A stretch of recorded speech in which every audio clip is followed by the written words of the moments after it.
All of us have motivation of some sort. I define motivation as the desire to achieve that which you believe to be worthwhile. And many people go through life never getting in touch with their greatness because of the lack of motivation to push themselves, or because they have not found something that they believe to be worthwhile to challenge them.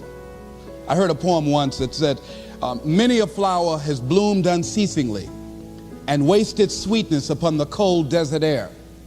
It's translated, that means simply that many a talented persons have gone unnoticed, and the world never had a chance to be exposed to their talent because that person did not take the time to begin to express or to demonstrate or to motivate themselves in the direction to bring that which they came into the universe to bring.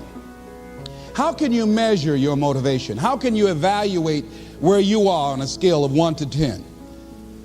Let's do this for ourselves mentally.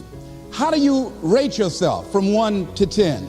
Your mental attitude about yourself, how you feel about you, how you feel about life.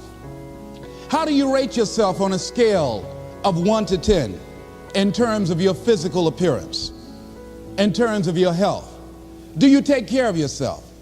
Are you allowing yourself to get overweight and out of shape? Are you conscious of your health? Are you watching the food that you take into your body? Do you make a deliberate effort to exercise? You know, it was George Burns, he said, we cannot help getting older, but we don't have to get old. And many of us get old before our time because we don't take time to take care of ourselves. Your environment is a very good indicator. On a scale of 1 to 10, is it what you want it to be? Do you find it desirable? Are you satisfied? The job or career that you're involved in. Someone said that 85% of the American public are unhappy with their jobs. Are you spending 8 hours a day just doing time?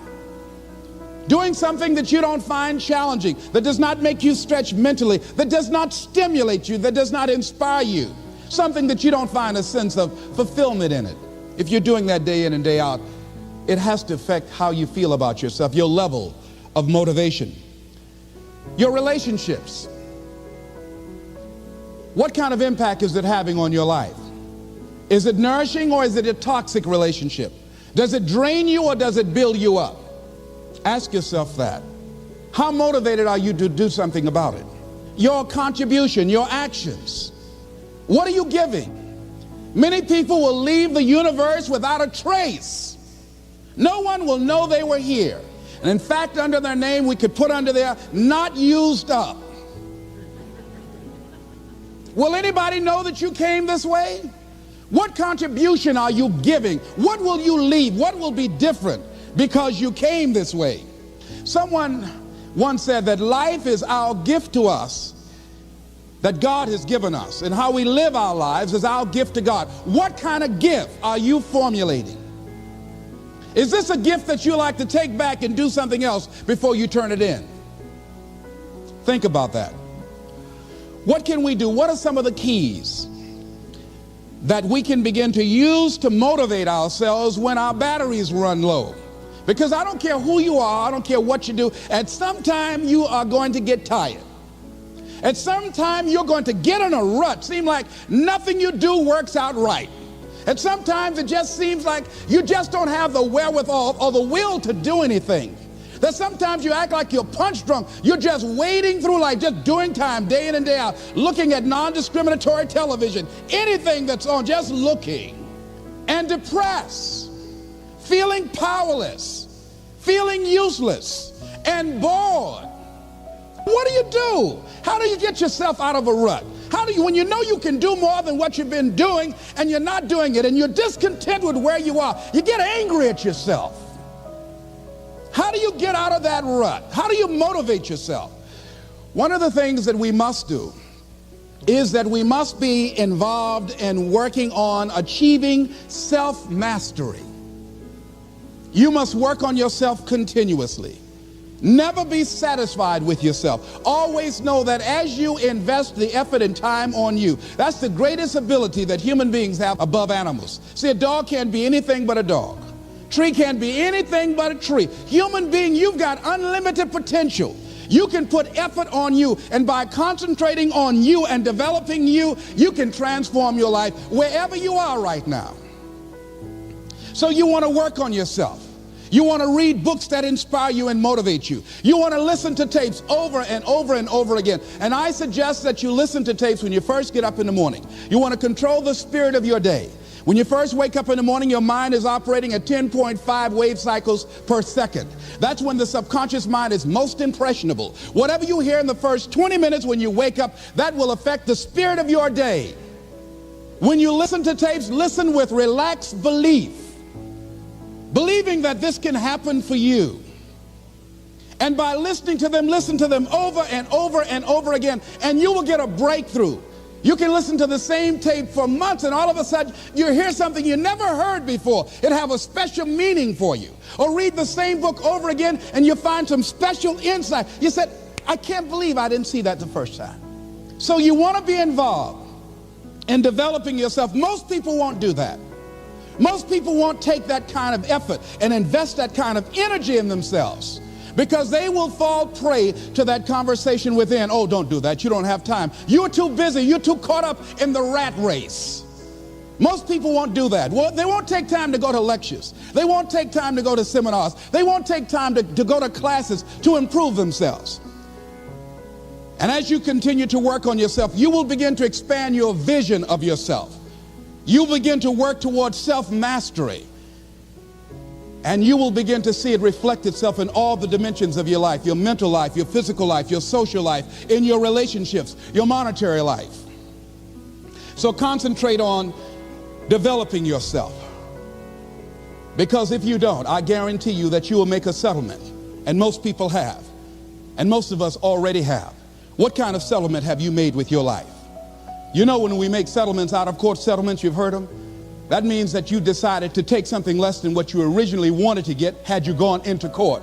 And the reason that you settled outside of court is because you didn't believe that you can get it. So you made an out-of-court settlement. Many of us are making in-life settlement. We're settling for less than what we actually deserve. We don't feel good about it, but we make it work in our minds. We'll come up with some kind of excuse to make it all right. What kind of settlement have you made with your life? Many of us settle for less than what we want out of relationships because we don't have the courage to change them. In order to begin to find some keys to self-motivation to drive yourself, in addition to working on yourself, and as you work on yourself, you feel good about yourself, and as you feel better about yourself, you treat yourself differently. Develop a health plan. See, you can't feel well and do well if you don't have good health. You can't perform if you don't have your health. Your health is valuable. Develop a health plan. A plan that you will follow, because this is the only vehicle that you have to carry you through this experience called life. And you want to take good care of it because you love you enough. You care enough about you. And that's not easy. It is not easy having a health plan and sticking to it. What are the things that you fear that's been keeping you from living your dream, that's been keeping you from doing some things that you would like to do? Just think about those things. And how do we begin to handle that? Abraham Maslow said that life is about growth. And he said you can either go back to your comfort zone, and there you won't find any growth, or you must be willing to go forward and face your fears again and again and again.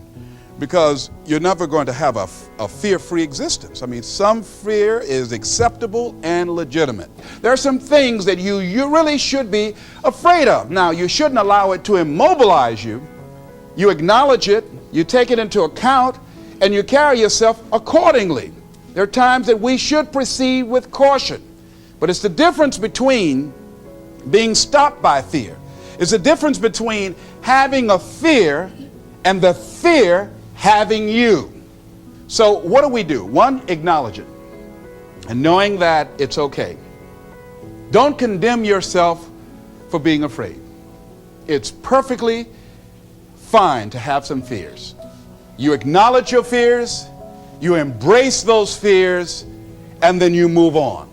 You act on whatever it is that you fear. Because once you embrace it, see, what you resist will persist.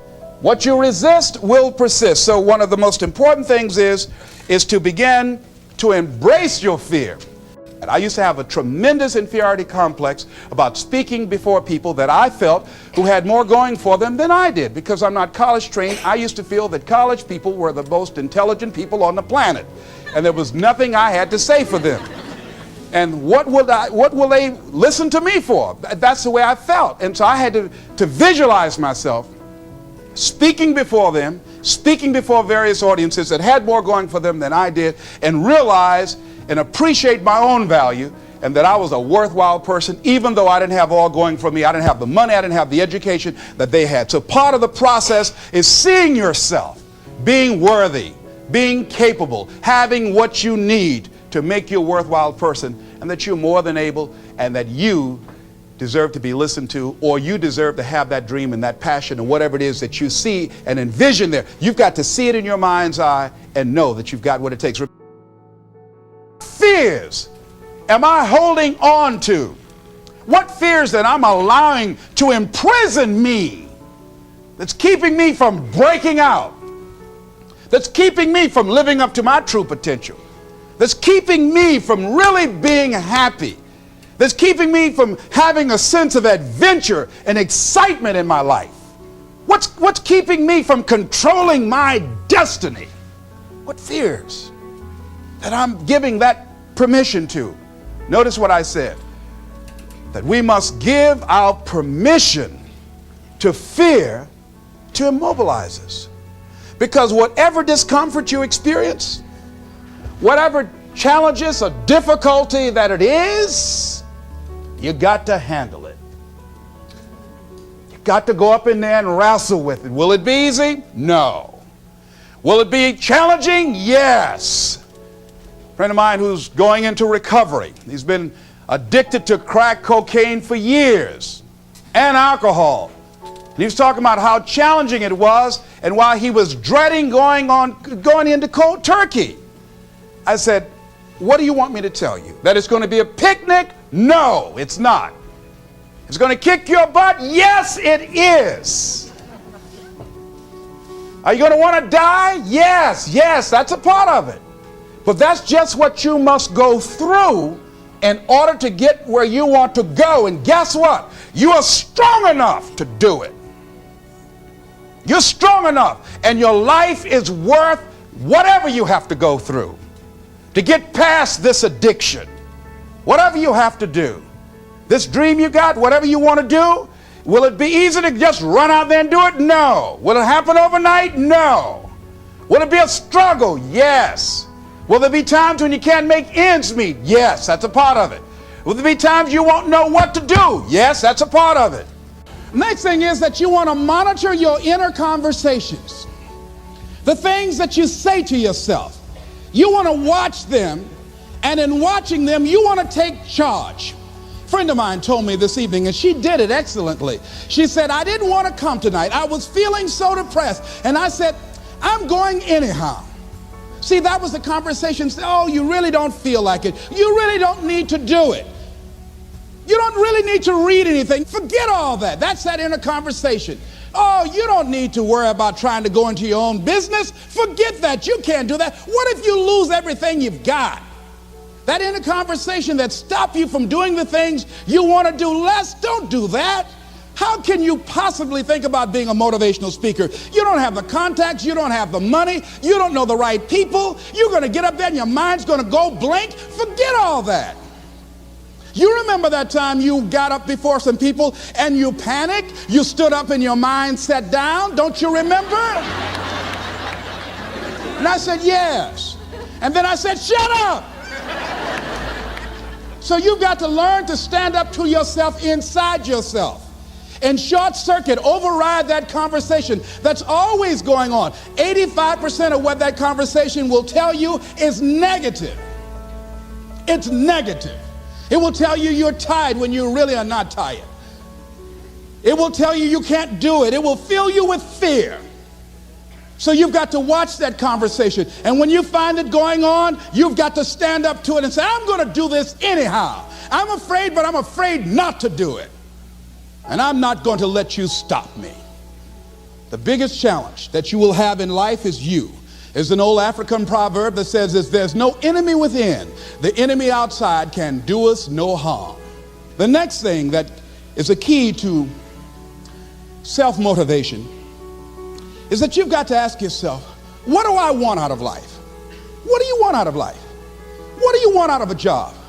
What do you want out of a career? What do you want out of a relationship? What do you want? What gives you your life?